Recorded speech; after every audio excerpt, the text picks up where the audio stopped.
Hello, Lovelies, and welcome back to Mama G Gear. It's Mama G here, and it's the full day one of the man not being here. If you don't know, he took position about 2 hours away from where we live, so he's going to spend the weekdays there in a hotel and come home like Saturday and Sunday, which is cool. I got the whole bed to myself, which I have piled up with all my craft ideas, and I don't have to put things away before he gets home. So this is wonderful. I'll probably, because he's going to be doing this for probably a year, so I'm hoping I'll get used to it. It is weird him not being here. Anyway, so what did I start doing? Yeah. Janet Dixon sent me a picture of a pair of crocheted pants, bell bottoms that had like the rainbow pride bell bottom on the bottom. Well, of course, if it's a bell bottom, that's where the bell would be. And it inspired me. So I put down what I was doing at that time and found many, many, many bags of this gorgeous, gorgeous yarn. Okay, so there's 3, 6, 9, 10, 11, and I've already started with 2, so that's 11, 12, 13. Lucky number 13. So it's chicken scratch, but this is how we design things. This is the side panel, so your hip would be down this middle, and this would will connect for the front and back, okay, and then attach, and then this part here would be the leg. So I'm making 2 panels of just this top part, and then when I have it wide enough to attach the this part of the crotch and the front part of the crotch, then I will start going in the round for each leg as I go down, and then once those legs are done, then I will attach the front seam and the back seam. And as you could see, I don't know if you could tell or not, but one side is a little bit higher and shorter, and one side's a little lower and longer. And I think that's how that fits. I don't know. I'm going on like looking at pants that are sewn and figuring that. And I kind of been jotting down the ideas of what I'm doing. For me, I started with a chain of 40 for each panel, so that'd be 80 chains around. And then just single crocheted the first, then I added 2 because I went right into a double crochet, and that double crochet is so that I could weave a string or drawstring through the top of the pants, and that'll be how I'll hold them up, hopefully. And then straight down, just regular single crochets, blah blah blah, and then around row 8, I can't remember exactly how many rows, between 6 and 8, whatever. You measure yourself to do this, of course. Then you start increasing on just one side for a few times, and then start increasing on both sides. And that's how you're going to hopefully get the longer scoop there and a shorter scoop there. Okay, so once they join up, and that's where I'm going to show you what I got. Well, anyway, hello. I'm just so excited because I've got almost the whole house to myself. Tony's still here. All right, so then once you get to that point, I'm going to connect these 2 pieces, and that's when I'm going to start going into the round. I haven't started that. I'll go into the round until I get to about where my knee might be. And then I figure I will increase on the middle of the front and the end, the fronts and backs and sides. So there'll be 4 increases per row. That might be a little big. I don't know. If I don't like it, I'll rip it out and only increase on 2 sides. I'm not quite sure how that'll work. Usually I do my pants up and down, but this one I'm doing in the round. And then you just, then you just, like I said, then after that's all done, then you just stitch your front and back. You could, if you're doing in the front, you could clean an edge and then do a crisscross drawstring, kind of like you would do with shoelaces, to shoelace the front top that also, or you could put elastic around the waist, whatever, you do your own thing. But that's what I'm working on now. And this is what I've gotten so far. Here's the top, and then here's my double crochet here for the drawstring. And I as I'm going, because I do them simultaneously, because I can't follow patterns, so I do things simultaneously so that I do a row on one and a row on the other. It's easier for me. So that's the increase on this side, and that's the increase on that side. And then I'm almost to the point where I could connect these. That will be, it looks kind of, I know I got skinny legs, but that even looks skinny for my legs. But then I'll connect them when I have that width that's going to be perfect for the top of my thigh. And then just literally go in the round on that side and then do the same for the other side. So yeah, so that's what's going to happen. And I'm hoping, I feel like I'm going to have enough yarn, because what I say, 13 skeins of this. It says it's a 4 weight. I'm going to say it's, it's a thin 4, but it's beautiful, soft yarn. It's Big Twist Loving, and they do still make this. So if I do run short, I could always grab a couple more skeins of it. But there's 199 yards in each times 13. So you do the math.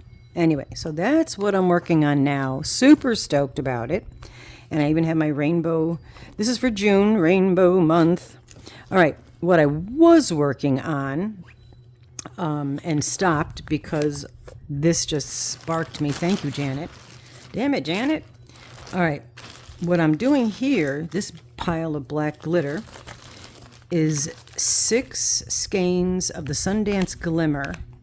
It's a 4 weight, 98% acrylic, 2% polyester, which is the silver glitter part, and there's 218 yards. I had 6 skeins. I am making a big shawl, and I'm making it with, like, you can't see because it's so dark. Let me try to get the white sheet behind there. I'm making it with the mesh stitch and increasing it pretty well, because this is going to my sweet Mars, the Star Child, because he does a skit, or part of his show, he wears a shawl and spins around like Stevie Nicks. So the one that he was wearing, I thought I could do better than what he had, hopefully. And so I'm making him this, and he's a very tall human, so I'm hoping I'll have enough yarn. What I also am doing, because he does wear a lot of black, but his signature color is magenta, and I have magenta yarn, so to put a pop in this, plus to give it weight on the bottom so it'll spin nicer, I'm going to put magenta tassels on the bottom of this. So when he does spin, it'll give it weight, so it'll spin out, but it'll also look really cool, I hope. And then I possibly will do a trim around the whole front of it with magenta. And the not secret, but the special thing, air quotes, that I'm going to do with this for him is put either a place where he could put his hand through, like a wristlet on here, but he needs to be wearing it before I do that, so I know where to place that. But put a wristlet on the inside so that when he does open his arms and start to spin, it will stay on his arms right where he wants it. So that's what I was working on. I'm really almost done with it. I've got this much left of here and one more skein to go, and then of course the tassels and the trim. So he'll get that when I'm done, because I'm doing the pants first. I'm sorry, because I'm selfish. All right, here I didn't show this. I dye yarn a lot, and I sometimes film it. It's just, not to be mean, but it's just easier to do it by myself, because sometimes I just like, oh, let me dye yarn right now, and I don't have the energy or desire, to be honest with you, to set up the camera and be jovial and talk to you. So what I did do, that last batch, I had so much blue left, so I went up and I grabbed 2 donuts of ice yarn. And the ice yarn was, I don't know the percentage, but it was a wool acrylic blend. And I wanted to see how that worked. So I left them in their donuts, the donut shape, and submerged them in what was left over, because I had definitely added too much blue dye and I wanted to soak some up, and then squished them in the dye. So that's where you're also getting this ombre type look. And I was curious how a wool acrylic blend would work with an acid dye, but I'm happy with it. I think it looks really good. Then what I did, because in that process, of course, they fell out of their donuts and were all tangled up, I untangled them and put them on my Swift. Thank you, Jilliam, for the Swift. It's literally hooked up to my dining table. We don't even eat there. We just I craft there. And then I wound it on the Swift, tied them together, or somewhere here. I tied them together so that it's continuous. And yeah, and this yarn has such a nice stretch to it and give to it. Like, this is going to be a really super hat, or maybe a cowl, because you could stretch it over your head. Yeah, I might make if I have enough, I'll make a snood. That's what I'll do. So I might make a snood out of this, even if I have to incorporate a different yarn. So yeah, so that, not doing anything about that now. It's like 80 degrees out, so the concept of making a very thick snood doesn't do anything for me. All right, I'd rather do the rainbow pants. You're not going to see this in its glory because I have the way I have the camera set up, but remember that cool furry vest I scored at Salvation Army? It still needs to be brushed out better. I might have to spray like a detangler on here to really, get this brushed out, or maybe leave it looking like a matted animal. I don't know. But I had bought those big, I don't have the ball band, but those really huge balls of the thin furry yarn. And they were like mad crazy cheap, like $3 a ball. It was crazy cheap. And I forgot where I got it from. But I doubled those up. I first took a long needle and thread of that yarn and sewed in a circular motion all around both of the armholes, and then again at the neckline, and use those to connect the yarn, and in a circular motion again, I guess I like those motions, crocheted arms, nice big chunky arms, and then pulled it in at the wrist. So we've got two sleeves, and here's the other sleeve. I'll put it on at some point, not today, not at 85 degrees I won't, but I'll put it on at some point and show you. And then I did, let's see if I can manipulate this well enough. Then I added a hood, and in adding the hood, I added stitches in the front. This is what's going to go around the face. And then also added stitches all along the back. So it kind of, you could see that this is the top of your head.